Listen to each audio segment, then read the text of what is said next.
To develop the heedfulness needed to cultivate the meditation as taught by the Buddha, one must at least understand what is heedfulness and what is meditation as taught by the Buddha in order to start. It is just like you have a problem and you come to a meditation teacher and he said to you, just meditate and your problem will be resolved. Is this going to be useful if you do not even want to find out what your problem is?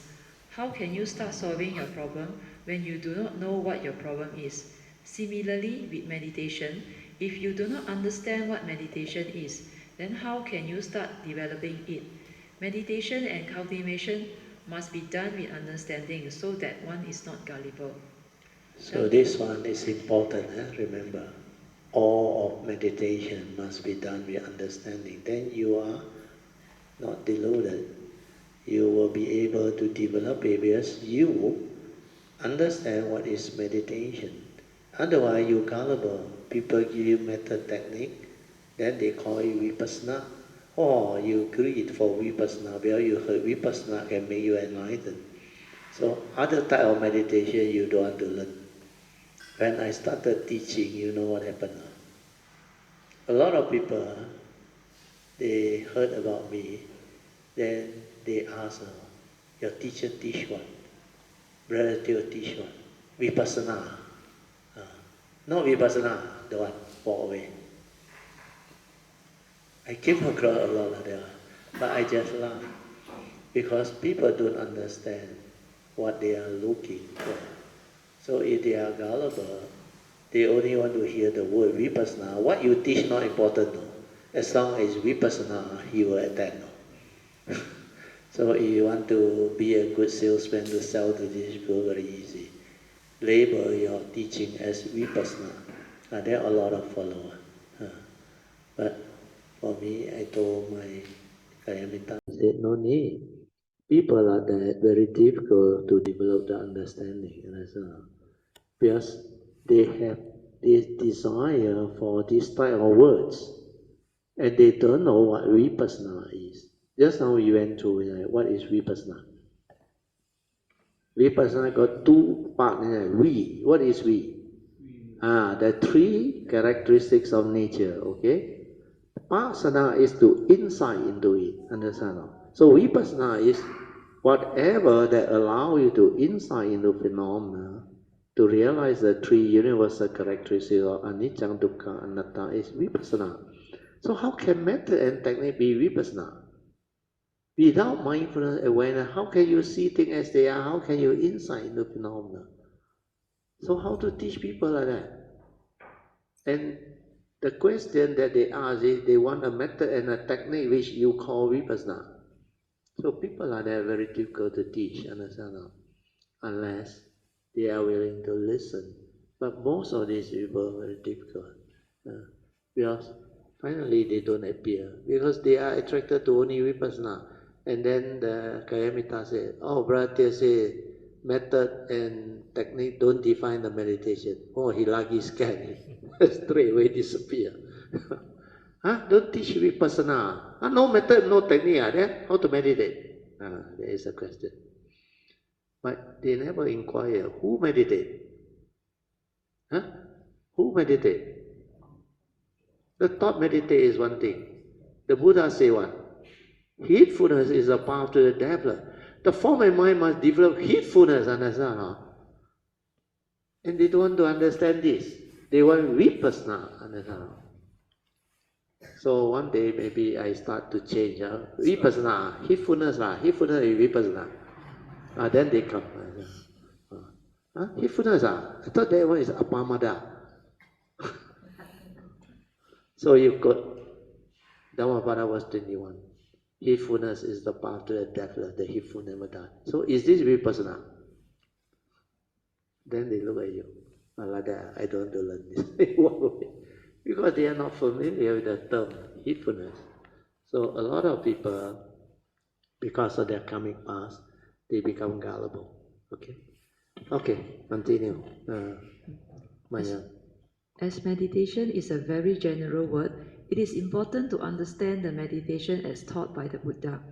The real meditation as taught by the Buddha is to develop the wisdom via insight into the three universal characteristics of nature, anicca, dukkha, and anatta, so as to be at peace with all situations wherever you are. Term Upati Viveka. Fully relax and be aware to develop the wisdom born of direct seeing. The thought must not interfere. There is just clarity of mind leading to the awakening or insight into the three universal characteristics of nature. The mind that is liberated is so free. It understands that all phenomena, whether physical, mental, or natures, are all empty, and they are all conditions arising or causal phenomena following nature's law. This is deep penetrative wisdom. You look at the diagram is to make it easier for you to understand. So in the center circle, you can see what is meditation as taught by the Buddha. So what is the definition? Definition: meditation is to decondition one's heedless thinking via training the mind to be heedful, then use it to insight into the three universal characteristics of nature. Cultivate wisdom to liberate the mind so that it is at peace with all life situations. So the rest is like definition, you already defined. You can use any skillful means, whether mind-sweeping method or what, to decondition the heedless thinking so that you are mindful, you are aware, and so then use it to cultivate. Then the next one is how. How? To develop the five spiritual faculties with strong determination to overcome the five hindrances of mind. So this one is obvious. This one can be puja, devotional practice, or reflect and contemplate how unique and special the Buddha is, and how wonderful and important is the teaching. It not only enable you to have the ability to become enlightened, but he is the wisest and the most virtuous living being ever to be born.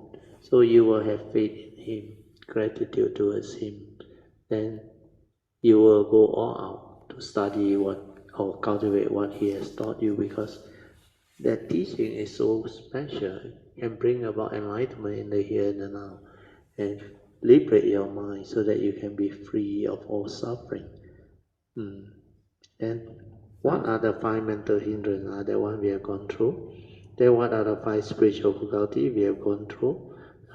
So final result of meditation is about realizing the wisdom to be at peace while accepting the reality of the moment. This one sentence only you can do. You really become very different. Can you do that? Yeah. Sadhu, very good. The rest all still for sure. I see. Read loudly. Meditation is about realizing the wisdom to be at peace with the wisdom to be at peace. At peace we are Accepting the reality. The reality of the moment means what? Like the Buddha say, whatever that arise, there are causes and conditions. So if causes and conditions are really like that, how can it be otherwise? Understand or not? That's why it is going to happen this way. So if you want things your way, which is not nature's way, what happens? You suffer, isn't it? So ability to see things as they are and accept them for what they are, based on wisdom, is the way to free your mind. Means you must be able to be at peace with all situations. If the Buddha is only peaceful when he is meditating, then he is not the Buddha, understand? That's why this meditation is so different. When you develop the understanding, you are at peace anywhere, any place, any situation, and any condition. Where to find such teaching? Understand? Not restricted to, this teaching. You got this problem, then cultivate. This problem, cultivate. Other problem cannot. Then there is not the wisdom. Wisdom apply to all. That's why wisdom is an understanding. It's not a knowledge. Knowledge is specific, understand? Like you have scientific knowledge, you could be a scientist. You are a medical doctor, then your knowledge is that field, understand? But other field you ask him, he don't understand. But wisdom is different, spiritual. It's not a knowledge. It's a wisdom, awakening, understanding. No more deluded. Means you understand life. You know the secret of life. You know how to live life, understand? Means you got no problem with life, isn't it? No matter what it is. So it's different from knowledge. Knowledge cannot free your mind. Knowledge maybe make you smarter, more intelligent, more arrogant, ego strong. So all this, when you go through life, when you have enough exposure, you will understand. Okay? Then the next one is a technique. These are skillful means. Just now we already listed puja and all those things. So turn to the page with all the big words. That one easy to read. Puja or devotional practice means a daily religious routine will be useful. When you do puja, you not only perform the 10 rituals action, you at the same time develop the faith, the saddha, that affinity with the great being, triple gem and all those things. Do you realize or not? Then you renew your precept to avoid all evil. Chant the salutation to the Buddha, Dhamma and the Sangha, so that you understand who the Buddha is, the 9 great virtues, and you understand what the Dhamma is. Otherwise, you don't know how to cultivate. You go and meditate. They say, oh, you what jnana, you are enlightened already. But you didn't check against the salutation of the Sangha. Dhamma. Understand or? Swakato Bhagavata Dhammo, well expounded is the Dhamma by the Buddha. Then what is the characteristics of this Dhamma? Whether it is Tanditiko or not, Akaliko or not, Ehipasiko or not, Pacetang, Veditabo, Venohiti. Understand or not? So, Opanaiko also another one, leading inward to the heart, can be realized by the voice. The most distinct one is Sandhiko and Akaliko, especially Akaliko, beyond thought, beyond mind. So you check, if what you meditate on is thought-based, how can it go beyond thought, beyond mind? Then how can that be the Dhamma as proclaimed and taught by the Buddha? So very clear, right? Then the second one, mind sweeping method, combined with metta. That one is to decondition your healer's thinking, where you sweep your mind by feeling the forehead, relax, then sweep down to facial muscle, relax. Means feel any tension, any stress within, relax into it, understand not? Or any tightness also relax into it. Then you move on to your neck, shoulder, back to shoulder, then heart, then stomach, abdomen, leg, everything. Then in between, you combine in metta. Before you do the facial muscle, you reflect on this. Radiate a radiant smile while standing in front of the mirror. So when you can radiate a radiant smile, means what? You are relaxed and happy, you got joy. Otherwise, how to smile? So when you smile, you should relax, happy. So that one will enable you to relax easier. Your facial muscle also, when you smile, where got tightness, where got stress, when you are unhappy, when things don't go away, then your facial expression is bin chao chao. You know what is that?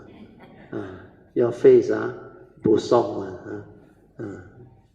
So all these are obvious. When you are not happy, there is this stress, unhappiness, and it's reflected in you. So all this can be useful. That's why it's called skillful means. Then the third one is anapanasati. Okay, you can do it well. Sati will come. Then your mind will enter sati. Then mindfulness of the 4 posture, daily mindfulness. Then mindfulness and clear comprehension of all action and movement in the present moment, or daily mindfulness with clear comprehension. So these are all obvious. So once heedful, use the trained mind to cultivate the meditation as taught by the Buddha, which is the three turnings of the Four Noble Truths, including the Noble Eightfold Path.